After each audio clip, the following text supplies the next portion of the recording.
یلد ولم یولد ولم یکن لہ کفوا احد۔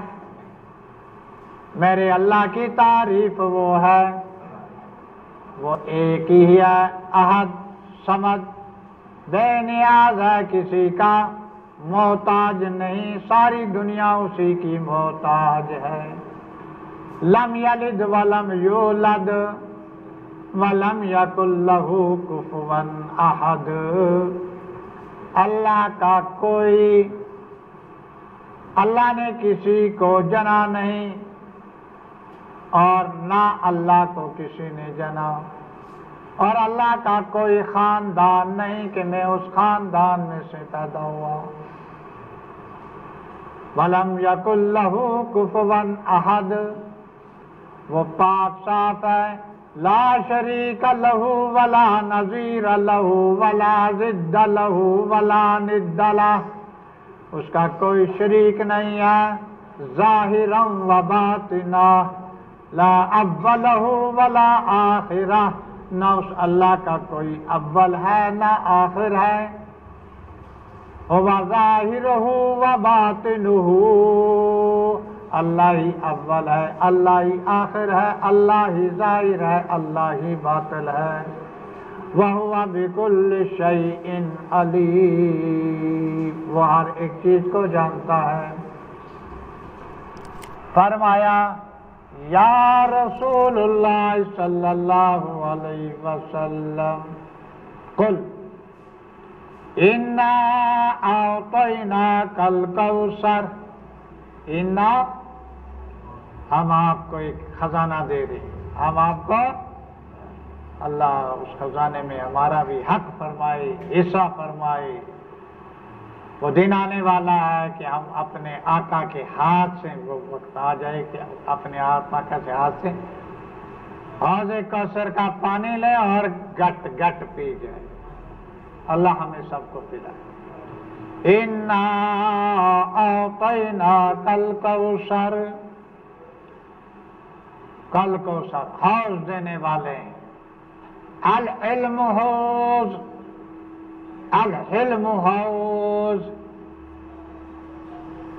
اللہ کا علم کا حوض ہے جو تقسیم ہو رہا ہے۔ کل صغیر و کبیر و یشربون، ہر چھوٹا اور بڑا علم کے اس خزانے سے، قرآن کے اس سے لطف اندوز ہے۔ ہر ذرہ آپ کا حوض ہے۔ صداقت کے اندر دیکھو، صداقت کا حوض مل گیا، عدل کے اندر دیکھو تو عدل کا حوض مل گیا، اور رحمت کے اندر دیکھ لو تو رحمت کا حوض مل گیا۔ رحمت کا دیکھتے ہو، رحمت کا، قیامت کے دن پانی کا حوض ملے گا، ہر شخص اس سے جو ہے سیراب ہوگا۔ اللہ ہم سب کو اس سے سیراب ہونے کی توفیق عنایت فرمائے۔ ہاں سمجھ گئے، اللہ سب کو دے۔ ہاں رسول اکرم صلی اللہ علیہ وسلم کی عادت شریفہ یہ تھی۔ ذرا توجہ فرمائیں گے تو میں ایک بات کہہ دیتا ہوں، جو رسول اللہ صلی اللہ علیہ وسلم اس عید کے دن جو ہے آپ صلی اللہ علیہ وسلم امت کو کچھ ہدایت فرمایا کرتے تھے۔ اس کے سننے سے پہلے آپ ایک بات سن لیں کہ رسول صلی اللہ علیہ وسلم رحمت للعالمین، رحمت اللہ، عادل للعالمین، عادل بھی ہے نا پوری دنیا کے لیے، صادق للعالمین، صادق بھی ہیں عالمین کے لیے، سچائی تقسیم کرنے والے، رازق للعالمین، وہ رازق بھی ہیں تمام جانوں کے لیے، وَخَالِقٌ لِّلْعَالَمِينَ، اور وہ خالق بھی ہیں تمام جانوں کے لیے۔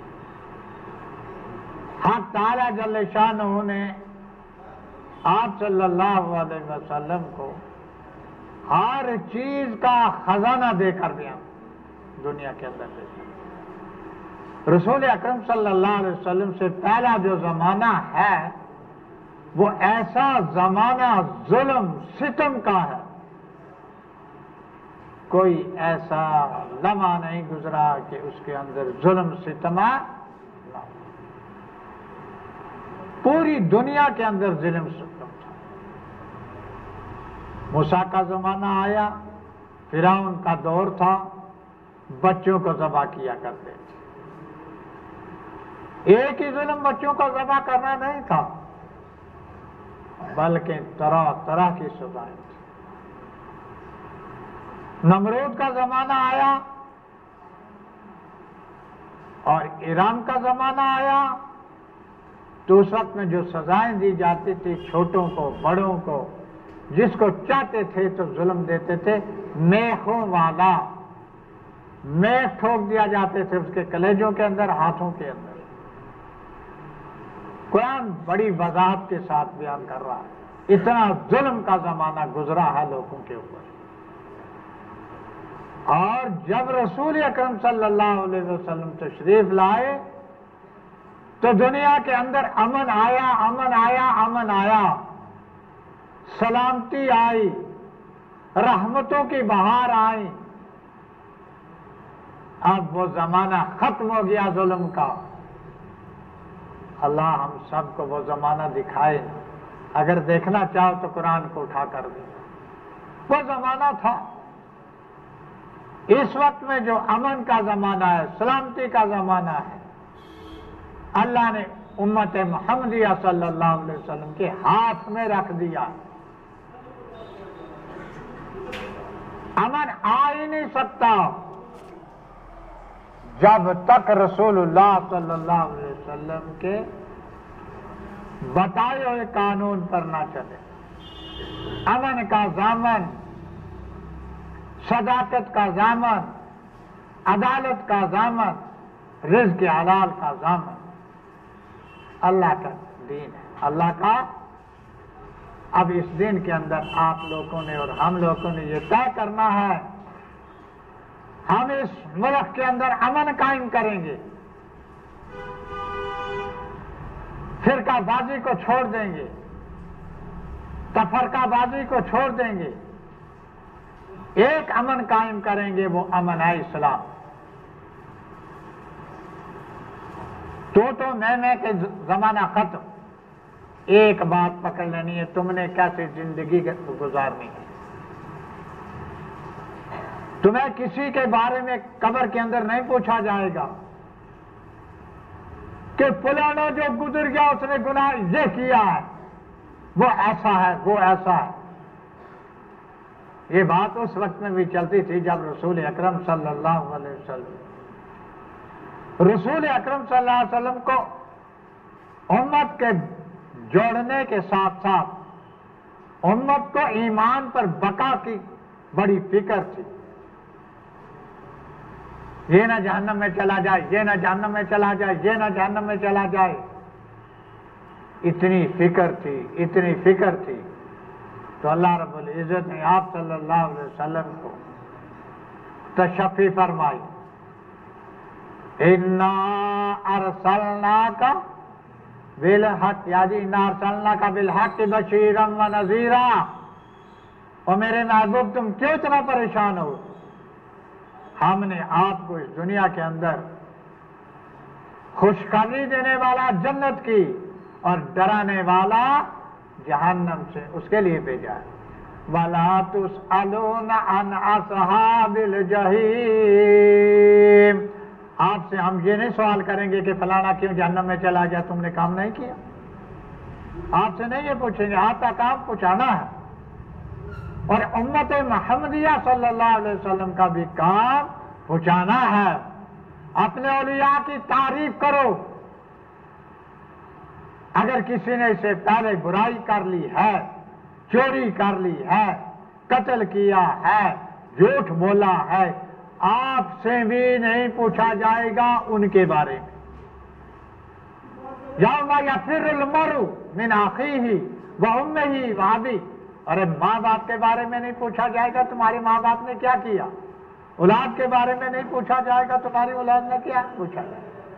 اللہ ایسا جبار ہے کہ بیٹوں کو کھینچ کر نبیوں کے بیٹے کو جہنم میں ڈال دے، جیسے کہ نوح علیہ السلام کے بیٹے۔ یہ آپ سے نہیں پوچھا جائے گا، آپ سے ایک بات پوچھی جائے گی، اس کی غور سے سن لو، آپ کو اپنے اعمال کے بارے میں پوچھا جائے گا، تو آپ اپنے اعمال کو درست کیجئے۔ انبیاء سے نہیں پوچھا جائے گا، اولیاء سے نہیں پوچھا جائے گا، اچھا تم کیسے اعمال پوچھے؟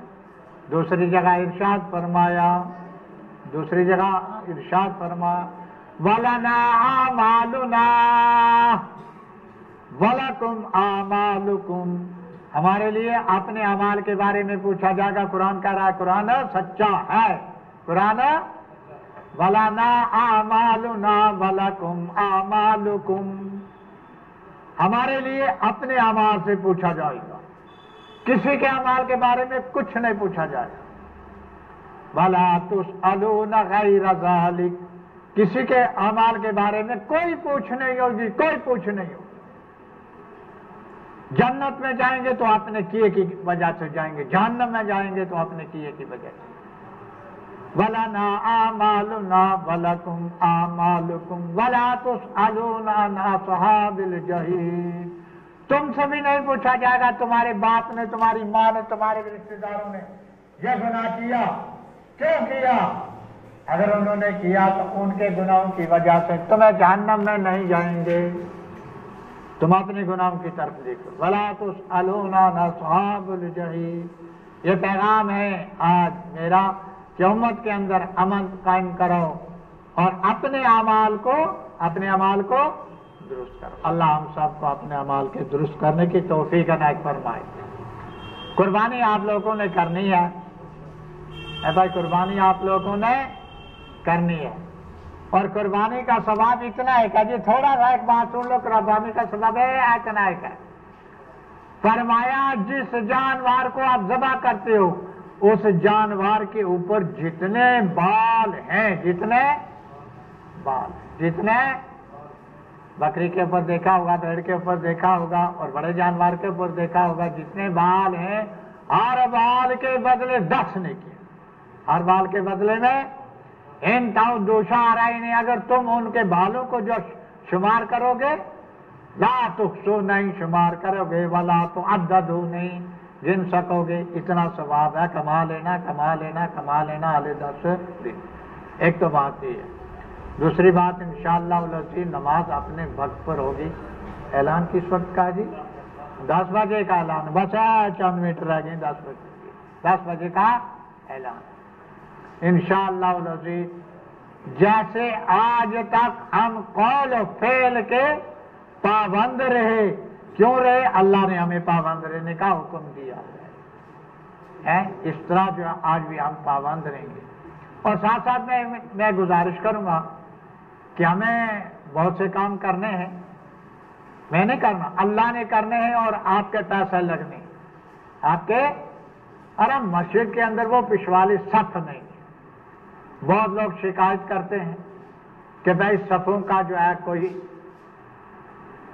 بندوبست کرو، اس لیے صفوں کے لیے آپ کھلا چندہ دیں، آج بھی دیں، کل بھی دیں، پرسوں بھی دیں۔ تم مسجدوں کو سجاؤ، اللہ تعالیٰ تمہارے ایمان کو سجائے گا۔ تم مسجدوں کو سجاؤ، اللہ تعالیٰ تمہارے ایمانوں کو سجائے گا، تمہاری قبروں کو سجایا جائے گا۔ تمہاری قبروں کا یہی نور ہے۔ اگر کوئی جو ہے تھوڑا سا زیادہ دینا چاہے تو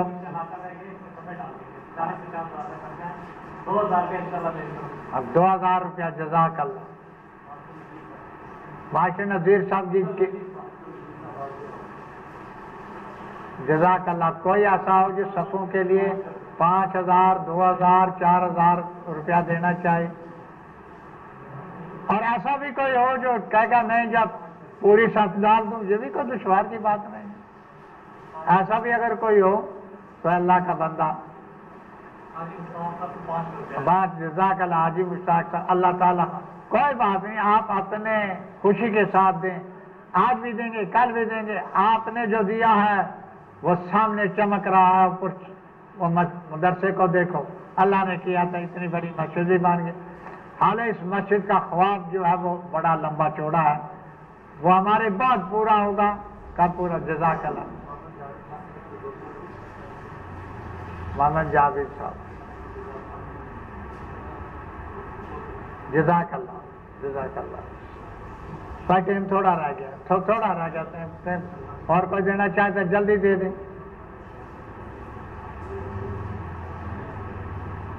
تم کر لو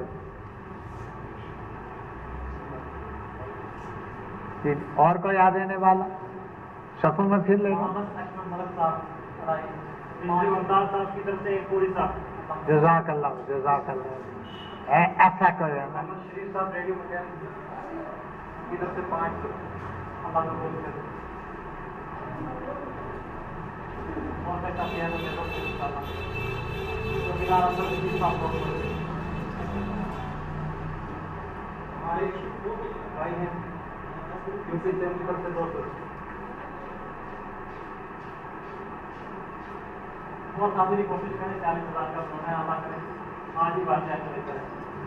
پھر لیں گے، ٹیم ختم ہو گیا پھر لو۔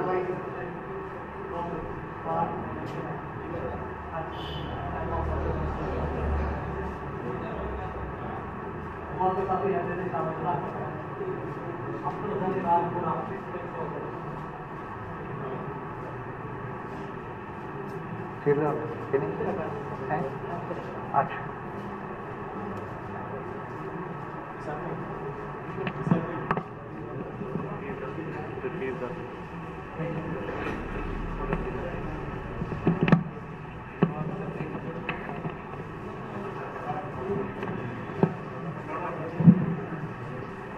چندہ دینے والے حضرات چندہ بھی دیتے رہے اور نماز کی ترکیب سن لیں، کیونکہ انسان جو کام بار بار نہیں کرتا کبھی کبھی کرتا ہے، اس میں بھول جاتا ہے، اس لیے نماز کی ترکیب سن لیں۔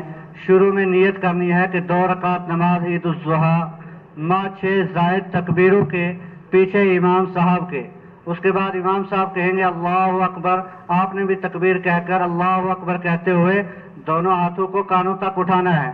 اس کے بعد ثنا پڑھی جائے گی، یعنی سبحانک اللہم و بحمدک آخر تک، اور اس کے بعد امام تکبیر کہے گا اللہ اکبر، آپ نے بھی تکبیر کہنی ہے اور دونوں ہاتھوں کو کانوں تک اٹھانا ہے۔ ایک مرتبہ ہوگا، پھر دوسرے ہاتھ چھوڑ دینا ہے، اس کے بعد دوسری مرتبہ پھر تکبیر کہی جائے گی، دونوں ہاتھوں کو کانوں تک اٹھانا ہے، پھر ہاتھ کو چھوڑ دینا ہے، پھر تیسری مرتبہ تکبیر کہی جائے گی، دونوں ہاتھوں کو کانوں تک اٹھانا ہے اور پھر ہاتھ باندھ لینے ہیں۔ اس کے بعد امام سورہ فاتحہ اور سورت پڑھے گا، اس کے بعد تکبیر کہی جائے گی، پھر رکوع کی تکبیر کہی جائے گی، رکوع میں جایا جائے گا، اور جس طریقے سے باقی نماز پڑھی جاتی ہے اسی طریقے سے یہ 1 رکعت پوری ہوگی۔ پھر دوسری رکعت کے لیے امام کھڑا ہوگا اور اس میں سورہ فاتحہ اور ساتھ میں ایک سورت جمع کی جائے گی، ملائی جائے گی۔ اس کے بعد جو تکبیر کہی جائے گی، ہم عام نمازوں میں رکوع میں جاتے ہیں، لیکن عید کی نماز میں اس تکبیر میں دونوں ہاتھوں کو کانوں تک اٹھانا ہے، پھر دوسری مرتبہ بھی تکبیر کہی جائے گی، دونوں ہاتھوں کو کانوں تک اٹھانا ہے، پھر تیسری مرتبہ بھی تکبیر کہی جائے گی، دونوں ہاتھوں کو کانوں تک اٹھانا ہے، اور جب چوتھی تکبیر کہی جائے گی تو رکوع میں جایا جائے گا۔ اس کے بعد باقی جس طریقے سے ہم نماز پڑھتے ہیں، رکوع کیا جائے گا، رکوع سے اوپر ہو کر پھر سجدہ کیا جائے گا، تحیات ہوگی، اور سلام پھیرنے کے بعد عید کا خطبہ ہوگا۔ خطبہ سننا بھی واجب ہے، اس لیے خطبہ سن کر جائے، اس لیے اس میں نہ تکبیر ہوگی اور نہ ہی اذان ہوگی۔ صفیں درست فرما لیں۔ جی میری ایک گزارش ہوگی کہ ہمیشہ کی طرح عید کی نماز فارغ ہوتے ہی پار ہمارے غریب خانے پر چلیں، روزہ افطار کر کے آپ اپنے گھروں کو جائیں۔ اور اپنے موبائل فون بند کر لیں، جن حضرات کے پاس موبائل فون ہیں۔